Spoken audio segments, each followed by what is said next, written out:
बिस्मिल्लाहिर्रहमानिर्रहीम। Middle east round up के साथ ये जो पहला जो हिस्सा है उस यहीं से हम शुरू करेंगे कि वक्फे पे चलेंगे। उम्मीद है कि आपको ये गुफ्तगू इंशाल्लाह ताला आपके ज़हनों की तर्जमानी बनेगी और आप भी इस चीज़ से इत्तफ़ाक़ करेंगे।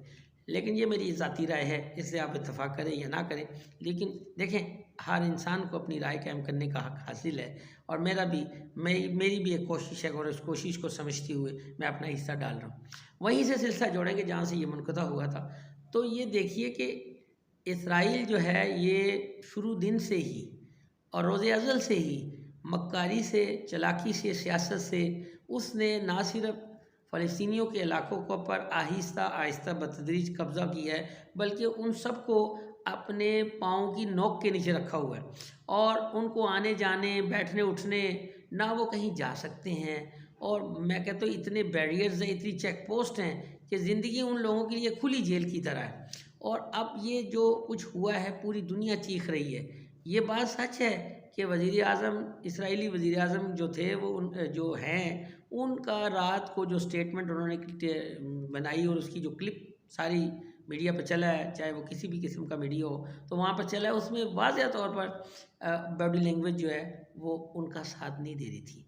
वो वज़ीर आज़म बिल्कुल बुखलाहट का शिकार और एक यानी जिसे कहते हैं ना कि एक शिकस्त कुर्दा चेहरे के साथ अल्फाज और उनके जो हवास बाख्ता हुए होंठ उनका साथ नहीं दे रहे, यानी वो अल्फाज अदा कर नहीं पा रहे।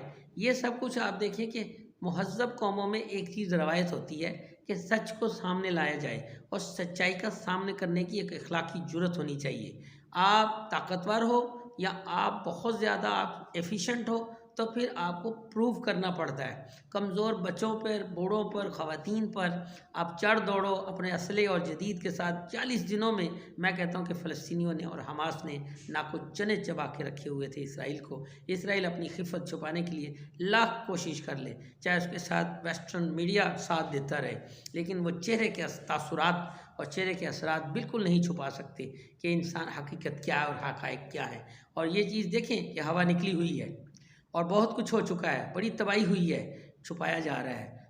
3 से 4 हज़ार इसराइली फ़ौजी इसमें हलाक हुए हैं और उसके बाद उनका जो सिविलियन कैजुअल्टीज़ है वो इससे भी डबल है और उसके बाद जो अट्रॉसिटीज़ है वो भी हैं। ये आप देखें कि मिलिट्री जो अगर उसका कैलकुलेशन करें तो इसराइली आर्मी का बहुत बड़ा नुकसान हुआ है इन 40 दिनों में। इससे पहले भी बहुत कुछ हुआ है, लेकिन उस वक्त इस कदर नहीं था, रेशो बहुत कम थी। अगर 50 फ़लस्तीनी शहीद हो गए तो उधर सिर्फ 5 और 3 होते थे।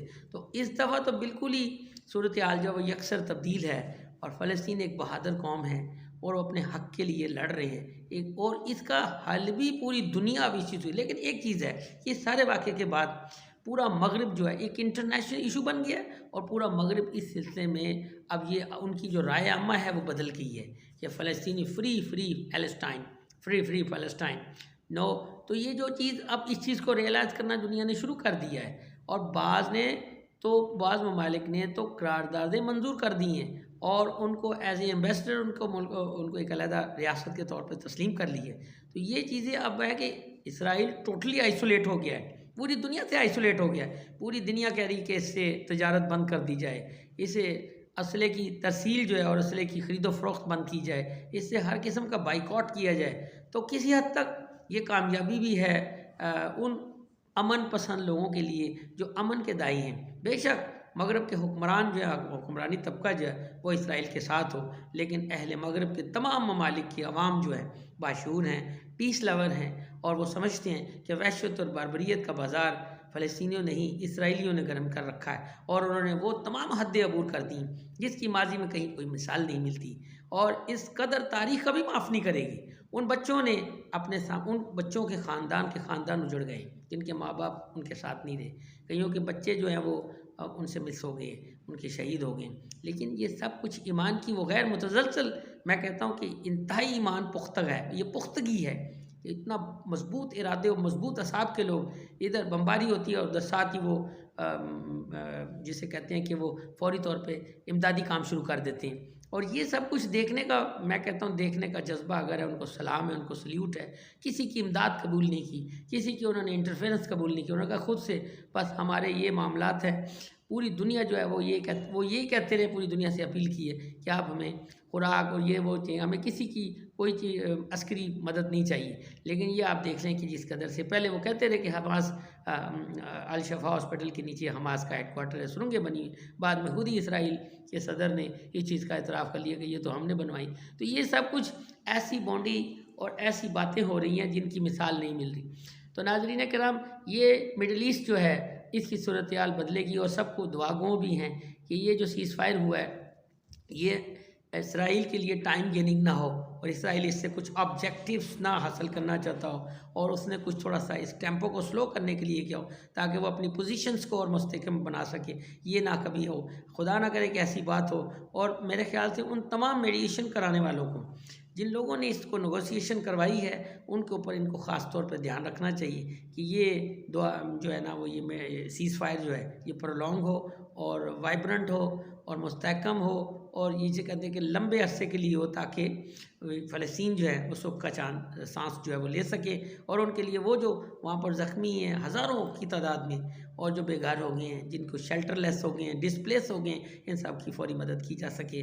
और अक़वाम मुत्तहिदा के सामने, ये नाक के सामने ये सब कुछ हुआ है, इतनी कत्ल गारत की गई है, नस्ल कुशी की गई है, पूरी दुनिया चीख रही है। और मैं ये इस बात को तायद है, देखें वही है, ये 2 रियासती फार्मूला ही इसका हल है, इसके बगैर कुछ भी नहीं है। एक आज़ाद फ़लस्तीन रियासत से ही मिडल ईस्ट में एक लॉन्ग टर्म पीस आएगा, इसके बाद पीस रिफॉर्म नहीं हो सकता। आप ये कहो कि कब तक दुनिया की आंखों में धूल झोंकते रहोगे। इसराइल अब आइसोलेट हो गया है। इसराइल का वो जो उसकी जो एक ताकत का नशा था, जो उसने एक पूरी दुनिया में खौफ कायम रखा था, जदीद असला, सबसे एडवांस टेक्नोलॉजी असला यूज़ करके देख लिया, हासिल कुछ नहीं हुआ। अलबत्ता उन प्यारों को, उन शहादतों, जो अपनी शहादतों को पेश करने के बाद अल्लाह पर कदर ईमान और यकीन कि जनाब हम अपने अल्लाह से मिलेंगे और अल्लाह के सामने अपनी कुर्बानियाँ पेश की हैं, उनकी अज़मत और उनकी इस बहादुरी और जुर्रत को सलाम है। मैं आपसे इजाज़त चाहूँगा, फिर एक नई वीडियो के साथ फिर हाज़िर होऊंगा। तब तक के लिए इजाज़त दीजिए। अपना ख्याल रखिए, जो आपका नहीं ख्याल रखते उनका भी ख्याल रखिए। पाकिस्तान जिंदा।